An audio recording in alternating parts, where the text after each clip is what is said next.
বিসিকে অবস্থান করার ক্ষেত্রে আমাদের যে প্রতিষ্ঠানগুলো রাইজিং তাদের জন্য একটু প্রবলেমটা কেমন, আমরা ওই প্লটের সুবিধাটা পাই না। পিছনে আমাদের দক্ষিণ সাইডের প্লটটা অলরেডি বন্ধ।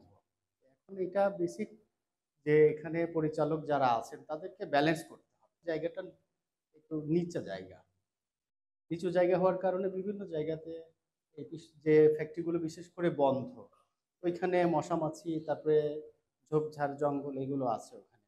এটার কারণে কিছু এনভায়রনমেন্টাল দেখা যায় যে, আবার রাত্রে যখন দেখা যায় যে নিরিবিলি থাকে, কিছু এরকম বিশৃঙ্খল লোকজনের আনাগোনা দেখা যায়। আরেকটা সিস্টেমের প্রবলেম আছে, সেটা লাইটিং এর সিস্টেম।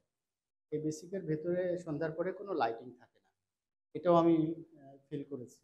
বিসিকের আওতাভুক্ত ঘাটটা আসলে, কিন্তু দীর্ঘদিন আমরা বিসিকে বিভিন্ন রকম অভিযোগ দিয়ে আসতেছি। আমাদের মাল ওঠানামার জন্য ব্যাপক সমস্যা হচ্ছে এবং আমরা বাহির থেকে যে কাঁচামালটা আমদানি করি, সবচেয়ে বেশি সমস্যা এই মালটা আমদানি করায়। এখন এমতো অবস্থায় আমাদের এই জেটিটা হইলে আমাদের ব্যবসা বাণিজ্য টোটাল বিসিকে আমরা যে কটা প্রতিষ্ঠান আছি, ব্যবসায়িক প্রতিষ্ঠান, সবার জন্য উপকৃত হয় আমাদের এই জেটিটা হইলে।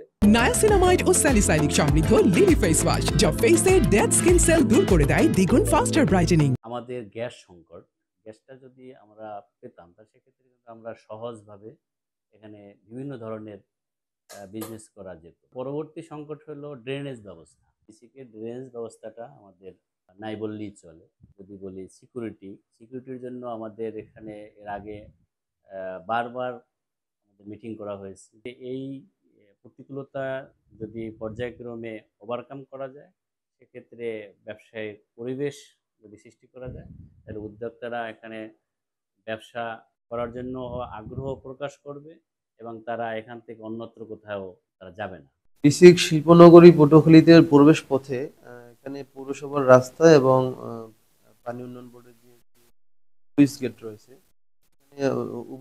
উভয়ের ক্ষেত্রে একটু সমস্যা আছে। স্লুইস গেটের গেট না থাকার কারণে, ঝাঁপ না থাকার কারণে ওখানে পানি উঠে পড়লেও রাস্তা নষ্ট হয়ে যায়। সেজন্য পৌরসভা তারা বলেছে স্লুইস গেট স্থাপন করার পরে, স্লুইস গেটের ঝাঁপ স্থাপন করার পরে তারা ওখানে রাস্তা করে দিবেন। সড়ক বাতি স্থাপন করা আছে।